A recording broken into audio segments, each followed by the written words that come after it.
কয়রায় পথ নিয়ে বিরোধের জেরে সংঘর্ষ, চিকিৎসাধীন অবস্থায় আহত ব্যক্তির মৃত্যু, বিক্ষোভ ও মানববন্ধন। কয়রা থেকে প্রতিনিধি দেলোয়ার হোসেন গাজীর পাঠানো তথ্যচিত্রে বিস্তারিত। খুলনার কয়রা উপজেলার মহারাজপুর ইউনিয়নের শিমলার আইট গ্রামে ঘরোয়া পথ নিয়ে বিরোধের জেরে সংঘর্ষে আহত এক ব্যক্তি চিকিৎসাধীন অবস্থায় মারা গেছেন। নিহতের নাম এসার আলী।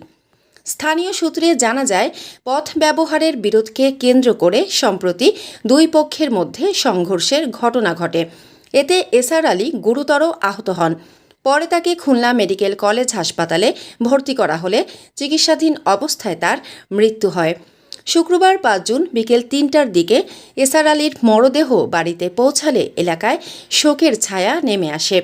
এ সময় শত শত এলাকাবাসী জড়ো হয়ে বিক্ষোভ ও মানববন্ধন কর্মসূচি পালন করেন। বিক্ষোভকারীরা ঘটনার সঙ্গে জড়িতদের দ্রুত গ্রেফতার ও দৃষ্টান্তমূলক শাস্তির দাবি জানান। তারা অভিযোগ করেন, দীর্ঘদিন ধরে এলাকায় বিভিন্ন বিরোধকে কেন্দ্র করে উত্তেজনা বিরাজ করছিল। নিহতের স্বজন ও স্থানীয়রা ঘটনার সুষ্ঠু তদন্ত এবং আইনানুগ ব্যবস্থা গ্রহণের আহ্বান জানান। এ বিষয়ে আইনশৃঙ্খলা বাহিনীর পক্ষ থেকে প্রয়োজনীয় তদন্ত কার্যক্রম চলমান রয়েছে বলে জানা গেছে।